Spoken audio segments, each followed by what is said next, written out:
हम में से शायद ही कोई ऐसा हो जिसने कभी भूत प्रेतों की डरावनी कहानियां ना सुनी हो।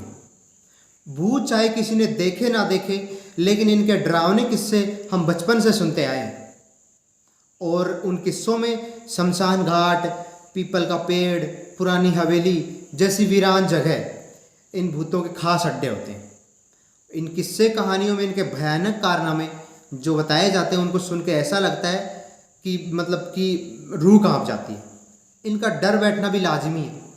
डरावने सीरियल व फिल्में तो आग में घी डालने का काम करते हैं, और जो बचा कुचा डर रहता है उसको पक्का करने का काम आजकल ये जो कुक्कर मुत्ता की तरह जगह जगह बाबा लोग उगाए ये कर देते हैं।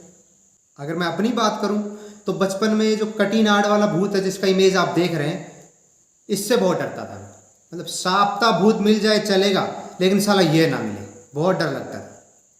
अगर आप लोग भी ये मानते हैं कि भूत होते हैं तो ऐसा मानने वाले आप अकेले नहीं हैं। दुनिया भर के लोग, चाहे वे किसी भी धर्म के हों, सदियों से भूतों पर विश्वास करते आए हैं।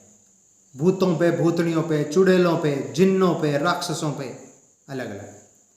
हर साल ऐसी कोई ना कोई खबर आती रहती है जिसमें लोग दावा करते हैं कि उन्होंने भूत देखा। लेकिन यहाँ सवाल ये है कि विज्ञान उनके इन दावों का समर्थन करता है या नहीं। क्या भूत प्रेत सच में होते हैं? क्या इंसान के मरने के बाद आत्मा जैसी किसी चीज़ का वजूद रहता है, या फिर ये सब हमारा महज वहम है या डर है? लोगों में ये धारणा कि जब किसी इंसान की अकाल मृत्यु यानी अकस्मात मृत्यु हो जाती है और उसकी इच्छाएं अधूरी रह जाती हैं, तब उस हालात में उसकी आत्मा भूत बनकर यहाँ वहाँ भटकती रहती है। यह विचार भी कि मरने के बाद कोई आत्मा नामक कुछ चीज़ जीवित रहती है, कोई नया नहीं है। प्राचीन काल से चला रहा है। ये भी सदियों से लोग मानते आए हैं कि हाँ, आत्मा होती है। मरने के बाद स्वर्ग नरक की जो कल्पना है वो भी इसी मृत्यु के बाद जो जीवित रहता है आत्मा, उसी विश्वास पे आधारित है। दोस्तों, मरना कोई नहीं चाहता। क्यों चाहेंगे? हर कोई अमर होने की सोचता है, लेकिन मृत्यु एक अटल सच है, इसे कोई बदल नहीं सकता। इसलिए लोग मृत्यु के बाद भी आत्मा जीवित रहने वाली जो बात है, इससे थोड़ा सुकून महसूस करते हैं। उनको लगता है कि नहीं, मरने के बाद भी सब कुछ खत्म नहीं होगा। अब यहाँ अपनी बात एक बार फिर से हम डर या वहम वाला जो बिंदु, इसी से शुरू करते हैं। जब कभी हम रात के समय अकेले किसी सुनसान जगह से गुजर रहे होते हैं तो अक्सर ऐसा महसूस होता है जैसे हमारे पीछे कोई चल रहा हो या फिर खड़ा हो, लेकिन जैसे ही पीछे मुड़ के देखते हैं तो कुछ नहीं दिखता। ऐसा अक्सर उन्हीं लोगों के साथ होता है जिनका भूतों में या भूत प्रेतों में विश्वास होता है। सुनसान जगह से गुजरते हुए हमारे मन में छुपा जो भूत प्रेतों का डर होता है वो एक्टिव हो जाता है। हमारी जो इंद्रियां होती हैं वो अधिक चौकन्नी हो जाती हैं। उस समय बारीक से बारीक आवाज़ भी हमें सुनाई देने लगती है। किसी चूहे या पक्षी की हल्की सी सरसराहट या फड़फड़ाहट भी उस समय हमारा दिल की धड़कन बढ़ाने के लिए पर्याप्त होती है। ऐसी स्थिति में अगर हमें कोई झाड़ बोझड़ा दिख जाए तो हमें भूत लगेगा कि भूत है, मतलब वो भी भूत जैसा दिखने लगेगा, कोई झाड़ी नहीं। इस संबंध में एक मज़ेदार किस्सा आपको सुनाता हूँ। एक बार एक आदमी ने डींग हाँक दी कि उसे भूतों से डर नहीं लगता। लोगों ने कहा कि हम तो नहीं माने तेरी बात तभी माने और तभी विश्वास करें जब तुम रात के 12 बजे शमशान घाट में कील ले जाओ और इसको गाड़ कर आ जाओ। अब उसने हामी भर दी। इज्जत का सवाल था। रात को निश्चित समय पर वहाँ पहुँच गया। हिम्मत की उसने। वहाँ कील गाड़ते वक्त जल्दबाजी में उसने वह कील अपनी धोती के ऊपर से ठोक दी। गांव के आदमी ज़्यादातर धोती कुर्ता ही पहनते हैं, तो गाड़ने के बाद जैसे ही वो चलने के लिए पीछे मुड़ा तो धोती पीछे से खींचने लगी। अब क्या था, मतलब मोटियार के तो पसीने छूट गए उसी समय। वो धोती खींचे लेकिन खींचे ही ना। खूब उसने प्रयास कर लिया, पीछे मुड़ के नहीं देख रहा, क्योंकि वो सोचा पीछे पता नहीं क्या भला है। धोती खोल, पड़तो उड़तो दड़ा छंट। मतलब ये होता है वह। बावजूद इसके कि उसने कहा कि भूतों से नहीं डरता, उसके मन में कहीं ना कहीं वो भूतों का डर वो छिपा हुआ था। अगर वो पीछे मुड़कर देख लेते एक बार तो सारा माजरा उसे समझ आ जाता। जो लोग ये दावा करते हैं कि उन्होंने भूत देखा, वह उनका मात्र दृष्टि भ्रम होता है। अगर वे लोग उसके पास जाकर उसकी जांच पड़ताल करने का साहस उठाएं तो उनका भ्रम दूर हो जाएगा। अब आते हैं आत्मा वाले बिंदु पर। एक लगभग सर्वमान्य उक्ति है कि शरीर मरता है, आत्मा नहीं। दुनिया के तमाम धर्म ग्रंथों में आत्मा को अजर अमर बताया गया है कि आत्मा अजर अमर है। बचपन में मैंने हमारे एक मास्टर जी से उन मास्टर जी से मैंने सुना था कि कोई आदमी मरने वाला था, तो वैज्ञानिकों ने उस पर एक प्रयोग किया। उन्होंने उसे एक शीशे के बॉक्स में सील कर दिया। जब उन्होंने उसकी डेड बॉडी बाहर निकाली तो उन्होंने पाया कि शीशा एक जगह से चटक गया था। मतलब ये कि आत्मा शीशा तोड़ कर बाहर निकल गई थी। अब उस समय तो मुझे भी यकीन आ गया कि भाई वैज्ञानिकों ने किया है प्रयोग, तो सही किया होगा। बाद में कई सालों बाद मुझे जाकर पता चला कि मास्टर जी ने जो बताया वह एक अफवाह थी और मास्टर जी उसने उस पर यकीन कर लिया था। ना ऐसा कोई प्रयोग कहीं हुआ था, ना ऐसी कोई घटना घटी थी। एक छोटा सा वाकया है, थोड़ा सच्ची है। अमेरिका के एक डॉक्टर थे, नाम था डंकन मैकडुगल। उन्होंने आदमी के मरने से पहले और मरने के बाद वजन में कुछ ग्राम अंतर पाए जाने वाली बात बोली। उस समय काफ़ी वो चर्चित भी रहा। लेकिन बाद में वैज्ञानिकों ने बताया कि मरने के बाद एक तो फेफड़ों से हवा रिलीज हो जाती है, दूसरा हवा रिलीज होने से बॉडी टेम्परेचर थोड़ा बढ़ जाता है। ऐसे में बॉडी से थोड़ा पसीना रिलीज होता है और वजन का जो अंतर होता है इसी हवा और पसीने के रिलीज होने की वजह से मिलता है। आइंस्टीन जो महान वैज्ञानिक रहे हैं, उनका एक थर्मोडायनामिक नियम है कि ऊर्जा को न तो पैदा किया जा सकता है और न नष्ट किया जा सकता है। इसे आधार बनाकर यह दावा ठोक दिया जाता है कि मरने के बाद शरीर की ऊर्जा आत्मा के रूप में बाहर निकल जाती है। मतलब शरीर में जो ऊर्जा होती है उसको आत्मा का रूप दे दिया जाता है। यह बात ऊपरी तौर पर तो तार्किक प्रतीत होती है, लेकिन जैसे ही आप ऊष्मागतिकी के इस नियम की गहराई में जाएंगे तो आप पाएंगे कि यह धारणा एकदम धराशायी हो गई है। नियम है जो वो ये कहता है कि मृत्यु के बाद किसी भी जीव के शरीर की ऊर्जा विभिन्न रूपों में पर्यावरण में खप जाती है।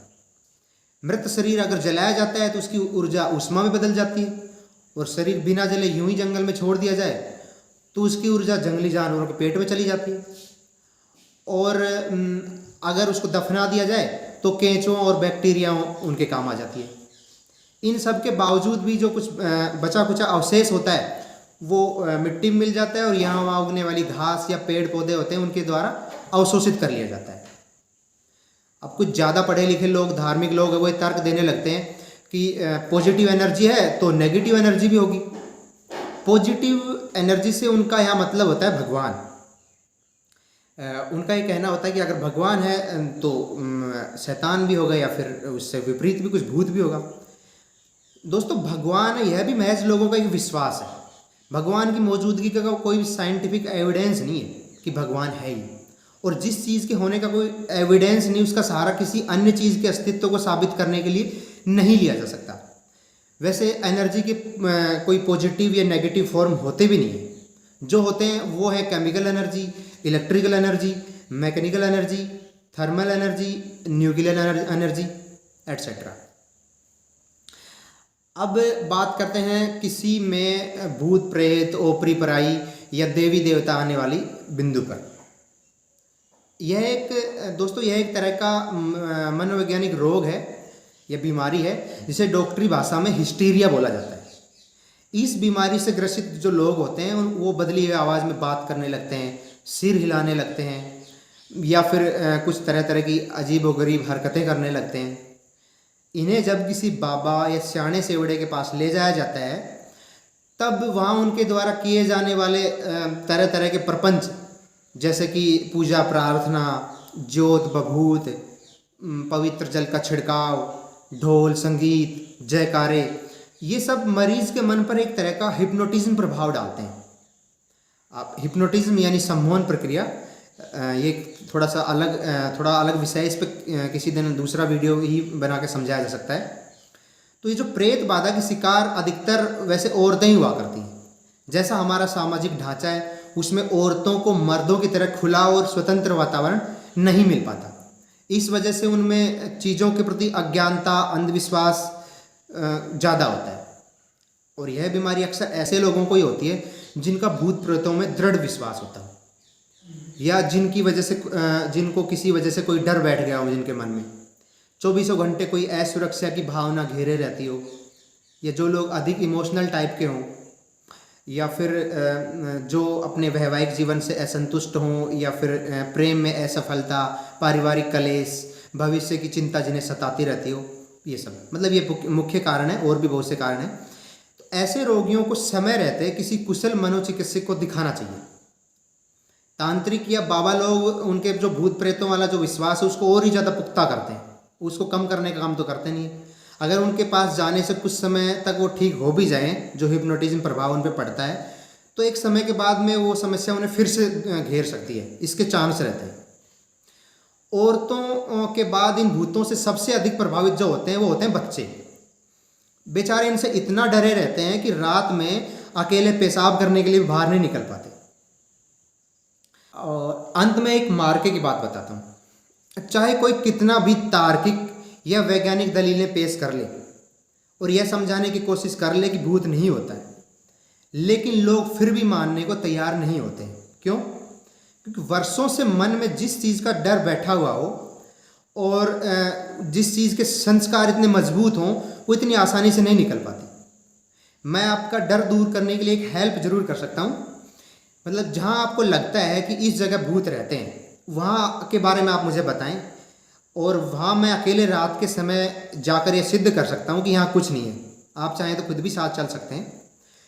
मरने के बाद में आत्मा बिना किसी भौतिक शरीर के चलती फिरती है, बोलती भी है, लोगों को नुकसान भी पहुँचा देती है। इन बातों पर भरोसा मेरी नज़र में सरासर मूर्खता है। भूत प्रेत, आत्माएं, चुड़ैल, डाकण, जिन, ये सब मनुष्य की कोरी कल्पनाएं हैं, अंधविश्वास हैं। हमारा समाज जितनी जल्द इन अंधविश्वासों से छुटकारा पा ले उतना बेहतर।